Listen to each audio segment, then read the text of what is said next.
नमस्कार दोस्तों, मैं दिग्विजय सिंह आप सबका बहुत स्वागत करता हूं दिग्विजय इकोनॉमिका में। कैसे हैं आप लोग और कैसे चल रही है आपकी जीत की तैयारी। दोस्तों, मेरे बहुत से व्यूअर हैं जो लगातार मुझसे क्वेश्चन पूछ रहे हैं, लगातार डिमांड कर रहे हैं कि सर पीसीएस प्रारंभिक परीक्षा 2021 में 1 महीने का समय रह गया है, अब हमारी स्ट्रेटजी क्या होनी चाहिए, हमको किन किन चीज़ों के ऊपर ज़्यादा फोकस करनी चाहिए, किस तरीके से पढ़ाई करनी चाहिए ताकि 2021 प्रारंभिक परीक्षा को हम लोग क्वालिफाई कर जाएं, इसकी स्क्रीनिंग एग्जाम को हम पास कर जाएं। तो इस वीडियो में मैं ये बात करने वाला हूं कि आने वाले 30 दिन में आपकी किस तरीके से क्रियाकलाप होंगे, पढ़ाई लिखाई का पैटर्न क्या होगा, किन किन चीजों के ऊपर आपको ज्यादा फोकस करना चाहिए, किन किन एरर्स को नहीं करना चाहिए और एक्चुअली में करना क्या चाहिए। तो पूरे वीडियो को बिल्कुल लास्ट तक देखिए। दिग्विजय इकोनॉमिका को अगर आपने सब्सक्राइब नहीं किया तो दिग्विजय इकोनॉमिका को सब्सक्राइब करिए ताकि सबसे बेहतर ऑथेंटिक मटेरियल और वीडियो आपको मिल सके। तो दोस्तों, आइए हम लोग चर्चा करते हैं यूपी पीसीएस 2021 के लास्ट 30 डेज स्ट्रेटजी के ऊपर। आप जानते हैं कि जो प्रीलिम्स का एग्जाम होता है यूपी पीसीएस का और जो यूपी पीएससी के द्वारा कंडक्ट कराया जाता है, इसके 2 पार्ट हैं, एक जनरल स्टडीज सामान्य अध्ययन और दूसरा सीसेट। दोस्तों, आप लोग ये बात भली भांति जानते होंगे कि यहाँ पे जो प्रीलिम्स एग्जाम है वो एक स्क्रीनिंग एग्जाम है। अगर आप इसे क्वालिफाई करते हो तो ये पहला बैरियर है जिसे आप पार करते हो, लेकिन इसके अंक पीसीएस परीक्षा में जोड़े नहीं जाएंगे। मतलब आपको सिर्फ इस बाधा को पार करना है। इसके अंक जो है मुख्य परीक्षा में पर्सनालिटी टेस्ट में नहीं जुड़ते हैं, आपका सिलेक्शन का आधार ये नहीं बनता है। मेंस और इंटरव्यू के आधार पे आपका सिलेक्शन होगा, लेकिन यह एग्जाम आपको क्वालिफाई करना है ताकि आप मेंस में एंट्री पा सकें। सामान्य अध्ययन और सीसेट अगर मैं बात करूं तो ये भी आप जानते होंगे कि सीसेट का एग्जाम भी अब एक तरीके से क्वालिफाइंग नेचर का है, ये भी प्रीलिम्स परीक्षा का आधार नहीं रह गया है।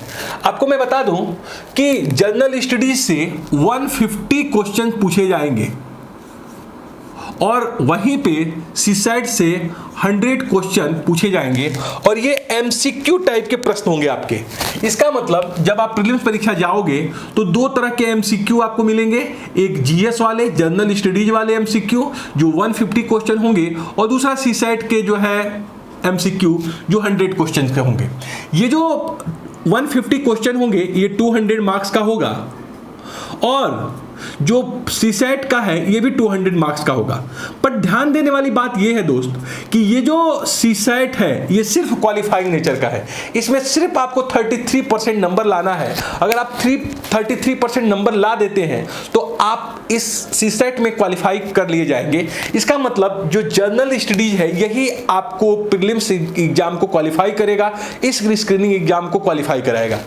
कुल मिला जुला के अगर आप 100 क्वेश्चन में से 35 क्वेश्चन कराओ, 33 इसका जो है पासिंग मार्क है, तो आप अगर 35 से एबव जो क्वेश्चन आप करके आ जाओगे तो आपके लिए सीसेट क्वालिफाई हो जाएगा। बाकी जो है आपको जोड़ देना है 150 प्रश्न जो जनरल स्टडीज है, इसमें आपको 105 से एबव का टारगेट बनाना चाहिए।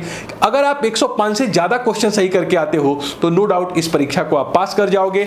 लेकिन यहाँ पे सबसे इंपॉर्टेंट बात है कि यहाँ पे माइनस मार्किंग है और 1/3 माइनस मार्किंग है, इसलिए आपको ध्यान रखना चाहिए कि सभी प्रश्न को हमको अटेम्प्ट नहीं करना है, उन्हीं प्रश्न को अटेम्प्ट करिए जिसके ऊपर आप कॉन्फिडेंट है। कई बार मैं ये देखता हूं कि एक बेसिक सी गलती लोग करके आते हैं, यूपी पीसीएस के एस्पिरेंट और जो आईएएस के एस्पिरेंट है वो भी एस्पिरेंट गलत करके आते हैं। और वो गलती होती है कि आप जो है उन प्रश्नों को टिक करते हो जिसके चारों ऑप्शन में आप कंफ्यूज हो। कई बार ऐसा देखने को मिलता है। आपको ध्यान रखना चाहिए कि उन प्रश्नों को आप टैकल करें जिसमें आप 2 विकल्प पे कंफ्यूज हो, लेकिन आप ऐसा नहीं करते हो। ऐसे प्रश्नों को कई बार छोड़ के आते हो जिसमें सिर्फ 2 का कंफ्यूजन है। इसमें आपके क्वेश्चन सही होने की प्रोबेबिलिटी 50% है, लेकिन जब चारों में आप कंफ्यूज हो तो उसमें सिर्फ 25% प्रोबेबिलिटी है, उसको आप अटेम्प्ट करके आते हो। तो जहां तक मेरा एक्सपीरियंस है, मैंने आईएएस के 2 इंटरव्यू दिए हैं, पीसीएस की कम से कम 10 परीक्षाएं दी हैं, पीसीएस में सिलेक्शन भी रहा है। तो दोस्तों, आपको बहुत ध्यान से इस बात को समझना चाहिए कि जब माइनस मार्किंग हो तो उन प्रश्नों को टैकल करें जिसमें आपका कंफ्यूजन कम हो या बिल्कुल आप उसे सही जानते हो। तो यहां पे ये रहा हमारा कि किस तरीके से आप क्वेश्चन को अटेम्प्ट करेंगे माइनस मार्किंग के टाइम में। देखिए, जो जनरल स्टडीज है ना वो नेशनल और इंटरनेशनल इवेंट्स में बटा हुआ है, राष्ट्रीय और अंतर्राष्ट्रीय घटनाक्रम में। दूसरा Indian history and national movement, ये है भारतीय जो है आपका इतिहास और राष्ट्रीय स्वतंत्रता संघर्ष, Indian and world geography, Indian polity, economy and social development, environment and ecology and general science. ये जो है आपके सामान्य अध्ययन का जो सिलेबस है वो यूपीपीएससी ने दिया हुआ है।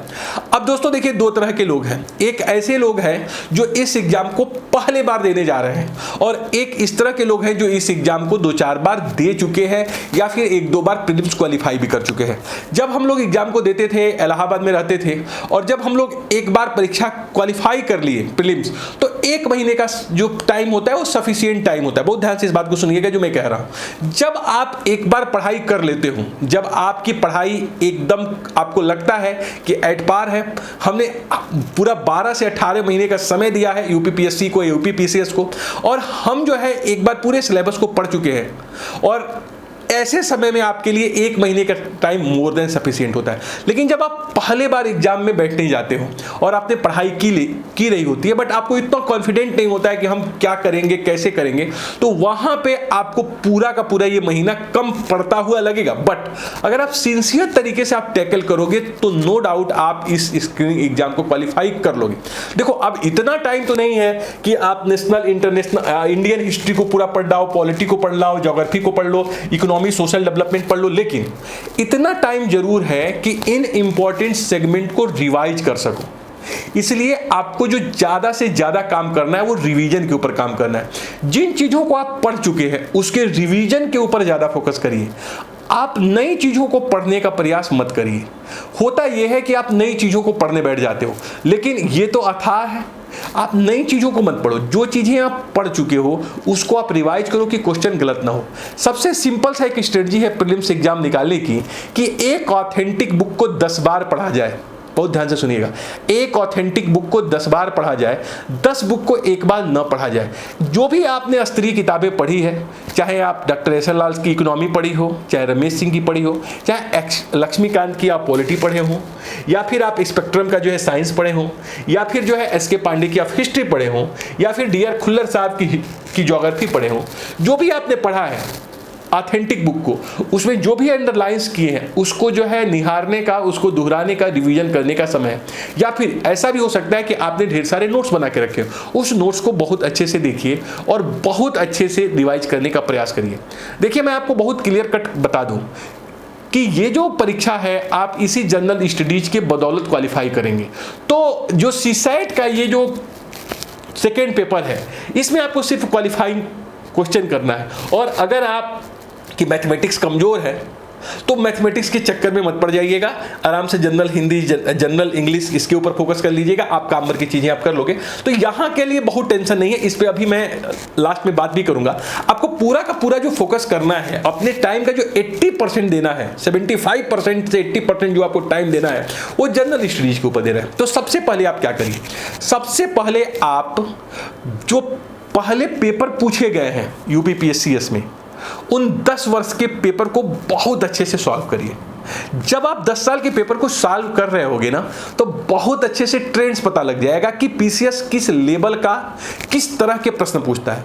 तो ट्रेंड्स एनालिसिस आपको मस्ट है। जब आप ट्रेंड्स एनालिसिस अभी करिएगा तो आपको साफ साफ क्लियर होगा कि जो नेशनल और इंटरनेशनल इवेंट्स हैं वो बहुत पूछे जा रहे हैं, और वो कई बार साल भर से ज्यादा के घटनाओं को पूछ लेते हैं, 1.5 साल के, 2 साल पुरानी घटनाओं को पूछ लेते हैं। तो अब जो 1 महीने का समय है उसमें प्रत्येक दिन आप 2 घंटे जनरल स्टडीज में नेशनल और इंटरनेशनल इवेंट्स को देने वाले हैं। इसमें आप घटना चक्र को जरूर पढ़िएगा, परीक्षा मंथन को जरूर पढ़िएगा जो इलाहाबाद से पब्लिश्ड होती हैं। तो जनरल आप लोग घटना चक्र जरूर पढ़ें, आप लोग परीक्षा मंथन जरूर पढ़ें। अगर अब तक आप लोग क्रॉनिकल पढ़े हैं, या फिर प्रतियोगिता दर्पण पढ़े हैं, या फिर न्यूज पेपर का कटिंग रखें, या फिर उससे नोट्स बनाए न्यूज पेपर से, उसको भी देखिएगा। लेकिन बहुत ध्यान से समझिए कि आज के बाद आप 60 घंटे, मतलब प्रत्येक दिन 2 घंटे से 2.5 घंटे का टाइम आप नेशनल और इंटरनेशनल इवेंट्स को देंगे। क्योंकि अब जो मैं क्वेश्चंस देख रहा हूं, चाहे आईएएस में आप जाके देख लो या फिर यूपीपीएससी का पीसीएस देख लो, इसमें इनका करंट के ऊपर फोकस ज्यादा रह रहा है। इसलिए आपको ज्यादा फोकस करना चाहिए नेशनल और इंटरनेशनल इवेंट्स के ऊपर। आपको ये देखना चाहिए कि ओलंपिक हुए हैं तो उसमें क्या रहा है, किस देश की कौन सी रैंकिंग रही है, इंडिया का परफॉर्मेंस क्या रहा है, नोबेल दिए गए हैं किस क्षेत्र में दिए गए हैं, सत्ता परिवर्तन हुआ है तो क्या हुआ है, नई नई गवर्नमेंट की योजनाएं आई हैं, कौन सी योजनाएं आई हैं, तो इनके ऊपर या इकोनॉमिक जो है घटनाक्रम रहे उनके ऊपर आप बहुत अच्छे से फोकस करिए। और जो कुछ फैक्ट्स है उसको आप एक जगह अपने कॉपी में नोट्स बना लें ताकि परीक्षा के 1-2 दिन पहले भी उसे रिवाइज कर सकें। तो दोस्तों जो मेरा पहला सजेशन है आपको कि चूंकि आपको इस प्रीलिम्स एग्जाम का क्वालिफाई का आधार ही जनरल स्टडीज है, तो आप नेशनल और इंटरनेशनल इवेंट्स के ऊपर ज्यादा फोकस करोगे, प्रत्येक दिन 2 से 2.5 घंटे के इसमें टाइम देखो। इसके बाद देखो हिस्ट्री हुआ, ज्योग्राफी हुआ, पॉलिटी हुआ, इकोनॉमी हुआ, इन्वायरमेंट हुआ और जनरल साइंस हुआ। इसको आप घटना चक्र पूर्वावलोकन से एक बार जो भी प्रश्न पूछे गए हैं, आईएएस में पूछे गए हैं, पीसीएस में पूछे गए हैं, एमपी पीसीएस में, उसको आप जरूर देखिए। या फिर अगर आप परीक्षा बाणी से इन चीजों को दोहरा सको, आप देखते हो एक परीक्षा बाणी आती है जिसमें फैक्ट्स का संकलन है, अगर आप उससे दोहरा सको ज्योग्राफी को तो आप दोहरा सकते हो। किसी कोचिंग का आपका नोट्स है उससे आप रिवीजन कर सकते हो तो कर लो। लेकिन नई चीजों को, जैसे मान लो कि अब तक आपने एंशिएंट हिस्ट्री छोड़ के रखी, तो एंशिएंट हिस्ट्री को पढ़ने मत बैठ जाना। अब जो छोड़ दिया है तो उसको छोड़ दिया है, मॉडर्न हिस्ट्री के ऊपर ज्यादा फोकस कर लो, मिडिवल के ऊपर थोड़ा फोकस कर लो। तो यहां पे आप लोग ये करिए कि जो चीजें अंडरलाइन करके रखी हैं, जो स्टैंडर्ड बुक पढ़े हैं उसको आप करिए। कोई कोचिंग का नोट्स है, फैक्ट्स है, उसको पढ़िए, या फिर परीक्षा वाणी से दोहरा सकते हो। लेकिन जो सबसे इंपॉर्टेंट है वो घटना चक्र का पूर्वावलोकन है। पिछले वर्ष में प्रत्येक स्टेट में या फिर संघ लोक सेवा आयोग के सिविल सर्विसेज एग्जाम में जो क्वेश्चन पूछे गए पॉलिटी से, हिस्ट्री से, ज्योग्राफी से, उसको आप जरूर टैकल करने का प्रयास करिए। एक चीज आप मेरा ध्यान रखिएगा, एग्जाम में सबसे ज्यादा जो ह्यूमन एरर होता है दोस्त, वो होता है इसी प्रीलिम्स के एग्जाम में। ह्यूमन एरर क्या है? ह्यूमन एरर ये है कि जानते हुए प्रश्नों को गलत करके आना। ये जो ह्यूमन एरर है वो मेंस में कम होता है, साक्षात्कार में, इंटरव्यू में भी कम होता है। सबसे ज्यादा ह्यूमन एरर प्रीलिम्स में होता है। इसका कारण भी है क्योंकि क्वेश्चन की फ्रीक्वेंसी बड़ी तेजी से बदलती है। 150 क्वेश्चन है, हिस्ट्री है, ज्योग्राफी है ना, उसके बाद इकोनॉमी आ गया, साइंस आ गया, तो क्वेश्चन की फ्रीक्वेंसी बड़ी तेजी से बदलती है, बट माइंड की फ्रीक्वेंसी उतनी तेजी से बदल नहीं पाती। तो बहुत साधारण क्वेश्चन गलत हो जाते हैं कि आर्य समाज की स्थापना किसने की थी, ये भी प्रश्न आप गलत कर पाओगे। भारत का प्रथम वायसराय क्या था, ये भी क्वेश्चन आपका गलत हो सकता है। आपका ये भी प्रश्न गलत हो सकता है कि गांधी जी द्वितीय गोलमेज सम्मेलन में भाग लेने के लिए कब गए थे, किससे गए थे, ये भी क्वेश्चन गलत कर सकते हैं। सिंपल क्वेश्चन इसलिए गलत कर सकते हैं क्योंकि आपका जो माइंड है ना, वो लाफ इनर्शिया में, जड़त्व में, वो शांत है, बट क्वेश्चन तेजी से बदल गया। ह्यूमन एरर कम करना इस प्रीलिम्स एग्जाम में बहुत बड़ा चैलेंज होता है। जो लोग ह्यूमन एरर को कम करते हैं और जो पढ़ाई का एक स्तर बना के रखते हैं, उनका सिलेक्शन जरूर होता है। बस इतना आप समझ लो कि अगर आप अपने आप से ईमानदार हो, ऑनेस्ट हो, प्रत्येक दिन 6 घंटे 5 घंटे की पढ़ाई करते आ रहे हो और अपने आप से ऑनेस्ट हो, तुम जानते हो कि मैं अच्छा कर रहा हूं, तो आपका सिलेक्शन कोई यहां रोक ही नहीं सकता है। तो आप अपने मन से ऑनेस्ट है, तो बहुत इंपॉर्टेंट है कि ह्यूमन एरर को कम करें। जो लोग ऑनेस्ट ही नहीं है, जो लगे ही नहीं है, जो मम्मी पापा के कहने से लगे, उनके लिए इसमें कुछ भी नहीं है, उनके लिए मैं कुछ नहीं कर सकता हूं। अगर आप कहीं जाना ही नहीं चाहते हैं तो मैं आपको कहां लेके जा सकता हूं, बट अगर आप जाना चाहते हैं तो मैं आपको रास्ता जरूर दिखा सकता हूं। तो महत्वपूर्ण यह है दोस्त यहां पे कि ह्यूमन एरर को कैसे कम, 2 रास्ते हैं ह्यूमन एरर को कम करने के लिए। एक सीधा सा रास्ता यह है ह्यूमन एरर को कम करने के लिए कि आप ज्यादा से ज्यादा प्रैक्टिस करें। जितना ज्यादा प्रैक्टिस, जितना ज्यादा रियाज करोगे, जितने क्वेश्चन को सॉल्व करोगे, जितना ज्यादा आप विगत वर्षों के प्रश्नों को सॉल्व करोगे, जितना एमसीक्यू को सॉल्व करोगे, जितना कर सको उतना आपका कॉन्फिडेंस बढ़ेगा। डिफरेंट टाइप के क्वेश्चन को कैसे हैंडल करते हैं वो कॉन्सेप्चुअल क्लियरिटी होगी। तो पहला चीज ज्यादा प्रैक्टिस है, ज्यादा रियाज है, प्रैक्टिस सेट को जितना कर सके कर लीजिए, विगत वर्षों के प्रीवियस ईयर्स के पेपर्स को जितना करते हैं कर लीजिए।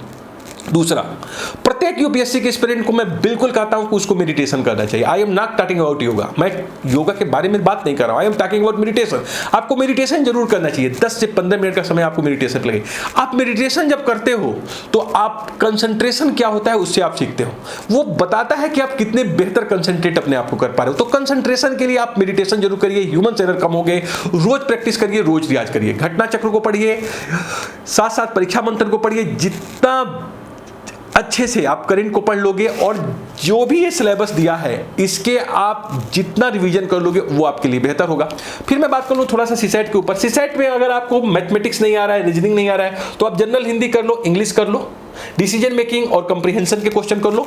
कुल मिला के इसका भी 10 साल का अगर आप पेपर सॉल्व कर लो अच्छे से बैठ के ना, तो 33 आप जो है क्वेश्चन कर जाओगे और इसमें क्वालिफाई हो जाओगे। तो इसमें टेंशन नहीं लेना है, बस आपको ये जरूर करना है कि आपका टारगेट होना चाहिए 105 से ऊपर क्वेश्चन करके आने के लिए।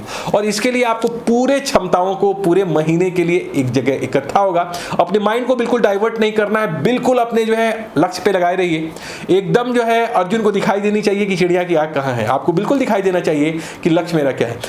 थोड़ा सा स्वार्थी बन जाइए, थोड़ा सा कम बाहर निकलिए, फोन पे बात कम करिए, थोड़ा सा अपने टाइम का रिस्पेक्ट करिए। अगर आप अपने टाइम का रिस्पेक्ट करेंगे दोस्त, तो टाइम आपको बहुत रिस्पेक्ट करेगा। लेकिन अगर आप अपने टाइम का रिस्पेक्ट नहीं करेंगे तो आपको टाइम कभी रिस्पेक्ट नहीं करेगा, गिन गिन के बदला लेता है। इसलिए थोड़ा सा सीरियस हो जाइए, अपने क्षमताओं को पहचानिए, बी कंसंट्रेट। जितना ज्यादा कंसंट्रेट करिए उतना बेहतर है। किसी से लड़िएगा नहीं, किसी से उलझिएगा नहीं। घर में भी ऐसा एक वातावरण बनाए रखिए जो पॉजिटिव हो। पॉजिटिव दोस्तों से, पॉजिटिव मित्रों से मिलिए, पॉजिटिव लोगों से मिलिए। ये एग्जाम आप जरूर क्वालिफाई करेंगे अगर इस 30 दिन को आप बहुत अच्छे से हैंडल कर लेते हो। मेरी शुभकामनाएं आपके साथ है। 30 दिन पूरे क्षमताओं के साथ लग जाइए, किसी से बात विवाद में उलझिएगा मत, नहीं तो 5 से 6 दिन चला जाएगा आपका। व्हाट्सएप का एक छोटा सा मैसेज आपको डिस्टर्ब कर सकता है, तो सोशल मीडिया से दूरी बना लीजिए, अपने आप को एकदम से कंसंट्रेट कर लीजिए। करना कुछ नहीं है, 30 दिन जर्नल स्टडीज के ऊपर फोकस करना है।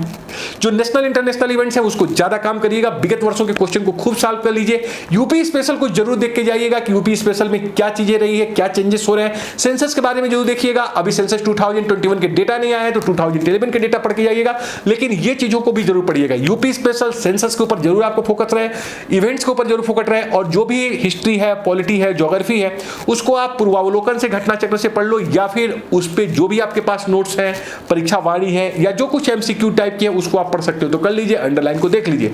अपने आप के ऊपर पूरा विश्वास रखिए कि ये मुझसे होगा। और अगर आप सच्चे सिपाही हैं और अपने आप से ऑनेस्ट हैं, आप खुद ईमानदार हैं, तो ये एग्जाम आप जरूर क्वालिफाई करेंगे, जरूर क्वालिफाई करेंगे। अपने माता पिता का पूरा रिस्पेक्ट करिए, प्रत्येक दिन पैर छूइए, प्रत्येक दिन आशीर्वाद लीजिए, उनका आशीर्वाद कभी जाया नहीं जाता। तो दोस्तों आइए कुछ अच्छा करते हैं, आइए कुछ अच्छा सोचते हैं, बी पॉजिटिव। अपने दिमाग से निगेटिविटी को हटाइए और बेहतर करिए।